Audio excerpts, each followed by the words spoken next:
Magandang araw at magandang gabi po sa mga nakakapanood sa gabi at sa lahat po ng naabot ng video na ito. Welcome po dito sa AMB Avoid Mix Videos. Ngayon po ay may maganda po tayong video na ipapanood sa inyo at siyempre bibigyan po natin ito ng ating reaction mula po ito kay History on Age. Ito po yung channel niya. So tungkol po ito sa Pilipinas. No? Siyempre, Pilipino tayo, no? At makikita natin dito, kung Pilipino ka, masisiyang ka. No? Bakit nga ba ang ibang bansa, iniisip nila na Garden of Eden talaga ang Pilipinas? At bakit hindi tayo mga Pilipino, ang nagpuprove nito? At yung ibang bansa pa, ang nagsasalita nito para sa atin. So, ito po yung video, no? At panoorin na po natin at huwag na nating patagalin pa. Thousands of years, people have believed that the Garden of Eden was somewhere in the Middle East, a paradise between the Tigris and Euphrates rivers where the first humans walked with God. But what if that belief is wrong? What if the true Garden of Eden was never in the Middle East? What if it was actually in the Philippines? This idea sounds impossible. Yet when you look at the clues, something strange begins to appear. The Bible describes Eden as a land filled with gold rivers and life, a warm, lush paradise that gave birth to humanity. But the deserts of the Middle East do not match that description. So, ang basehan niya po dito ay Biblia, maliwanag, ano? May punto po siya dito na yung sa Mesopotamia o malapit sa Middle East, puro sinumpa, ano, sinumpang lupa na hindi tinutubuan ng mga halaman, ano, o mga iba't ibang klase ng prutas na hindi naman nagmamatch doon sa sinasabi na ng Biblia, no? Which is kakaiba, kabaliktaran dito sa Pilipinas. Yun po yung sinasabi nila. Ang alam ko po kasi sa Garden of Eden ay hindi po ito sinumpa. Pinaprotektahan po ito sa isang anghel na bantayan, ano, para hindi na makapasok pa sa lugar na ito yung mga yung tao, si Adan. Mula nung pinaalis si Adan sa Garden of Eden, pinabantayan po ito sa anghel. Ibig sabihin, kung ito ay protektado, hindi po ito dapat na pinsala ng baha. Description. The Philippines, however, does a land blessed with endless rivers, tropical forests, fruit trees, rare animals, and one of the richest sources of gold in the world. Could this be the true Eden? The book of Genesis describes a single river flowing through Eden that divided into 4 branches.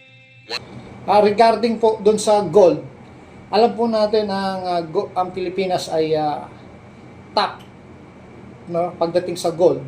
Hindi lang po, kasi ngayon ang sinasabi nila most abundant daw dito sa may Africa, no? At may iba naman sa China. So ang pinag-uusapan po kasi dito ay yung tagal ng panahon na nag-distribute ka ng gold, no? Which is itong Africa na sinasabing top ngayon is sa panahon lamang ngayon. Pero yung abundant gold na pinag-uusapan po dito, which is a biblical era pa, no? Panahon pa nung tinatawag na sinasabi nga natin dito yung sa Genesis, no? May tinutukoy ng gold. At kung nandito yung Ophir na kinuhanan ng gold, ibig sabihin nandun sa Ophir ang Garden of Eden. Isa pong clue po kasi yon. Kung nasaan yung Ophir ay malaki ang possibility na nandun din po yung Garden of Eden. Sige, tuloy po natin. One of them, called Pishon, flowed around the land of Havilah, where there is gold, and that the gold of that land is good. The Philippines is famous for its pure gold, and ancient people here were mining and trading it long before modern history began. The country's name even comes from King Philip. But long before that, these islands were called lands of gold by traders from China and India.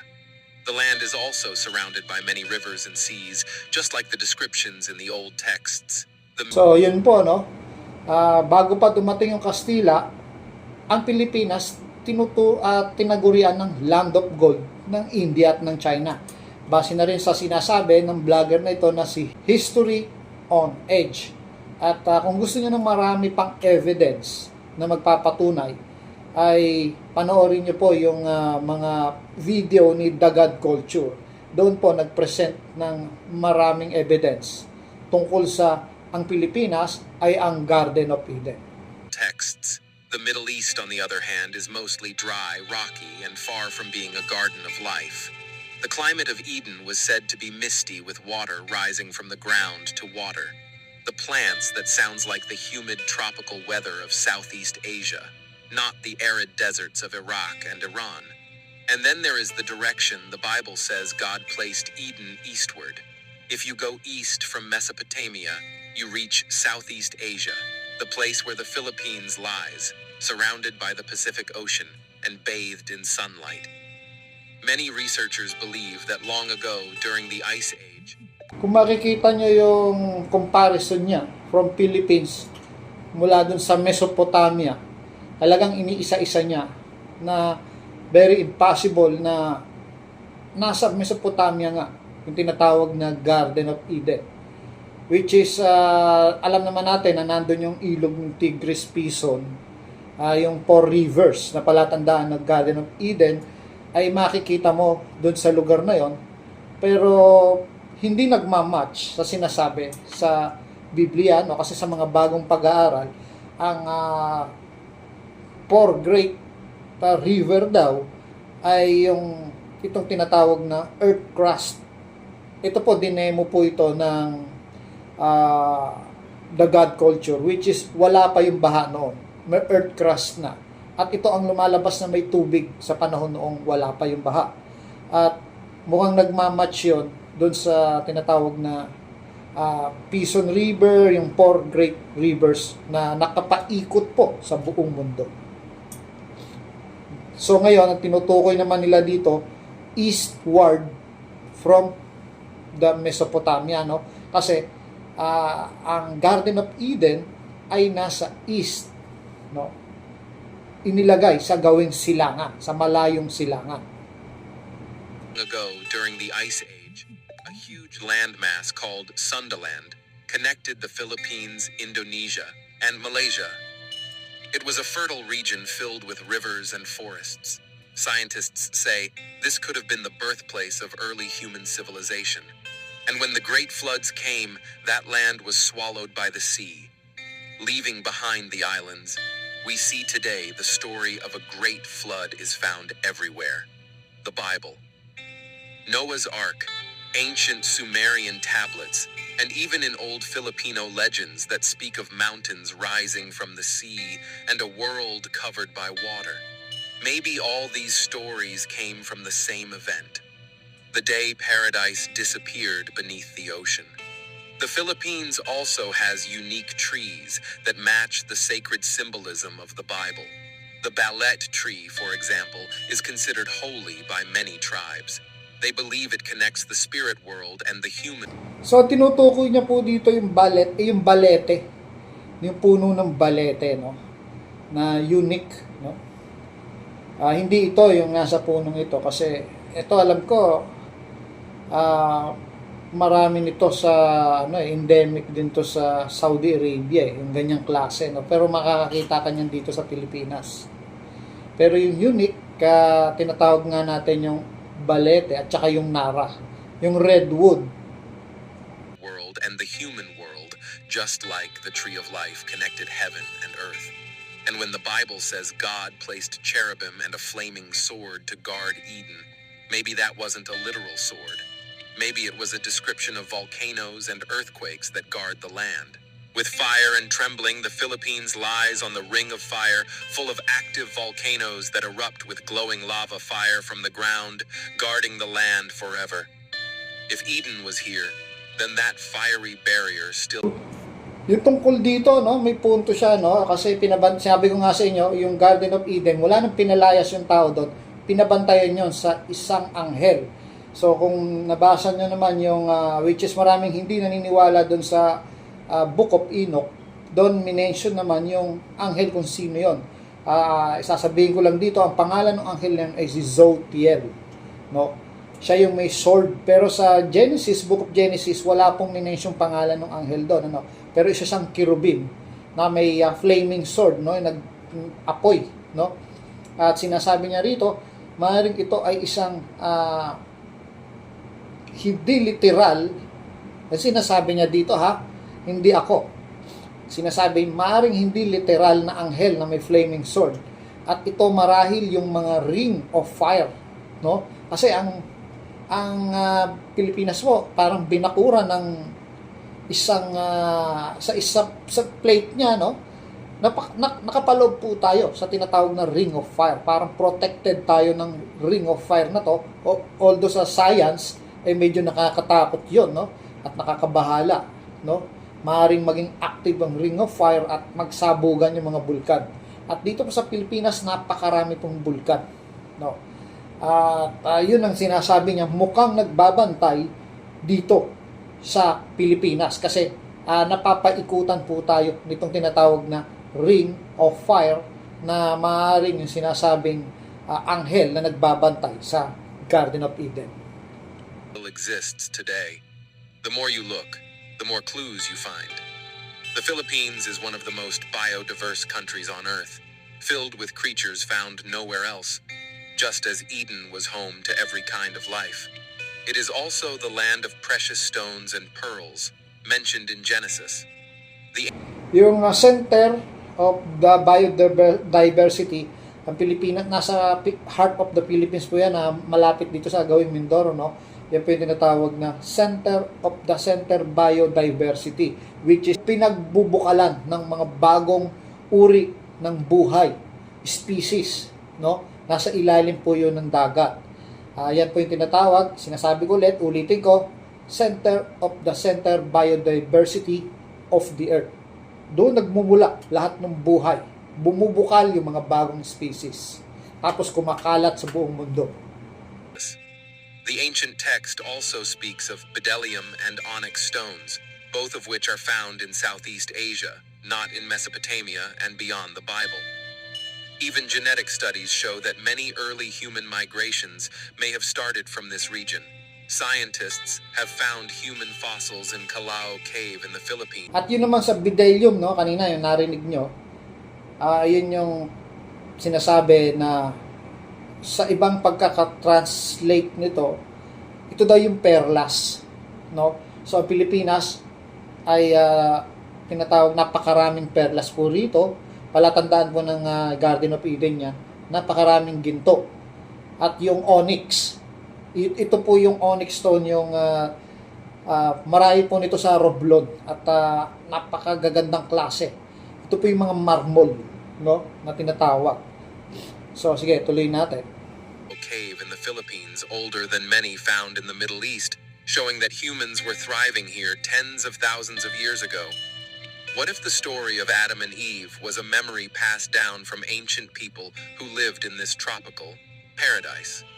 Yung tungkol naman doon sa nadiskubre sa Calao Cave na mga species na tao, yung sinasabi nila nga Luzonensis, pinakamatanda po yun sa lahat ng mga nadiskubre nga matatandang species ng tao o yung Homo erectus. At yan ay puzzle po yan sa mga scientists ngayon. Paano yung nadiskubre nila doon ay mas matatanda pa, no, sa mga tao na nadiskubre nila sa ibang lugar, no? Which is isa pa dito, yung nakarang tinalakay natin yung DNA ng Pilipino, sinasabi yung mga DNA sa ibang lugar ay papunta sa lahing Pilipino. Ganun po, no? So kung ititrace nila yung mga DNA niya, mukhang ito po ay galing dito sa lugar ng sa Pilipinas. Kung pumunta ka sa ibang bansa, makakita sila ng DNA ng Pilipino na mukhang hawig din sa DNA ng dito sa Pilipinas. Parang tinuturo nila, dito kayo nagmula. Parang ganon. Sige, tuloy natin. Before it was lost to the flood. What if the myth of the serpent and the forbidden tree were echoes of real ancient events, told again and again until they reached the Middle East, changed by language, but rooted in truth? Philippine mythology also speaks of serpent gods that guarded sacred places, and of a man and woman created from bamboo, just like Adam and Eve created from dust. Both stories end with humans leaving their perfect state after making a mistake. Yan po, si Malakas at si Maganda ay parang echo na nagpasalin-salin ng kwento, na nagpapaalala sa buhay ni, sa unang dalawang taong nabuhay, si Adan at Eva. Hanggang ngayon, yung kwento ni Malakas at ni Maganda, nagpapatuloy po. At yan po ay kumakalat po sa ibang bansa, yung tungkol sa kwento na yan. Maybe these are not coincidences. Maybe they are shared memories from the same beginning over thousands of years. The story traveled west, carried by traders and migrants until it was written down in the land of Mesopotamia. The Philippines may have been the true source of that memory, the original paradise, the home we forgot. If you look beneath the sea around the Philippines, scientists have found traces of ancient river systems now buried underwater, meaning that rivers once flowed there before the flood. If those were the rivers of Eden, then the description in Genesis suddenly makes sense. A single great river dividing into branches around a fertile land. The Philippines even matches the direction of the sun rising from the east, the land of new beginnings, the place where life first appeared. It also explains why the Bible calls the gold from Havilah. Good, the Philippines gold has been famous since ancient times. Its purity unmatched even today. Earth. Yan po, yung gold, unmatched even today. Yun ang yung sa gold from Havilah, yun yung pinaka magandang uri ng gold. Kaya nga yung gold from Ophir, yun yung pinakukuha ng Diyos para ipangpagawa doon sa templo niya, gamitin sa mga disenyo doon sa templo niya na gagawin ni Solomon, galing pang Ophir. So kung nasan nga yung Ophir, nandun din yung Garden of Eden. At pangalawa, naganap sa Genesis yung iba't ibang klase ng wika, na ginulo niya yung yung wika nung tao, Yung kayang panahon noon, dito kaya rin sa Pilipinas, kasi dito sa Pilipinas ang dami hong wika dito, iba't iba. Tapos saka naghiwa-hiwala yung tao. So malaking possibility na yung mga tao na yon na nag-iba't iba ng wika, bumalik dun sa area kung nasan yung Ophir. Kaya maraming wika dito sa Pilipinas kahit napakaliit lang nung bansa. Early explorers who reached the islands in the 1500s called them paradise-like, and the Spanish priests who wrote about the place described it as a land overflowing with life and light. Perhaps they had no idea they were walking on the same ground that ancient people once called Eden. If this is true, it changes everything. It means the birthplace of humanity was not in the deserts, but in the islands of light and water. It means that the first people were not wandering in dry valleys, but walking under the shade of coconut trees and rivers that sparkled like gold. And it means that when the great flood came, paradise did not vanish, it simply sank, waiting to be rediscovered. Imagine if the Philippines is not just a beautiful country, but the lost memory of our first home, a sacred place that connects us to the beginning of time. If the Garden of Eden was truly here, then we are walking on the same soil where the first humans once stood, where life began, and where heaven once touched the earth. Perhaps that is why even now, people who visit the islands call it paradise. Perhaps that word still echoes from the past, because deep down humanity remembers this place. The world may have forgotten, but the land remembers. The rivers still flow, the mountains still rise, the volcanoes still burn with fire, just like the flaming sword of old, protecting the secret of creation. The Garden of Eden may not be a myth after all. It may be real, and it may be right here, hidden in plain sight, in the heart of the Philippines, the land of gold and life, the true paradise of mankind. So yun po, napakaganda po ng video nito ni History on Edge, So nakita ko lang po dito yung sinasabi niya, yung echo ng mga nakaraan, Pagka may mga foreigner na pumupunta rito at nakita nila rito yung parang nakakapagpahinga sila, no? At ayaw na nilang umalis, no? Parang itinuturo na nila parang bahay nila ito, no? Wag lang sila maka-encounter ng mga masasamang tao dito, no? Kasi talagang yun, nadadala sila. Pero kung wala naman manggugulo sa kanila rito, parang ayaw na nilang umalis.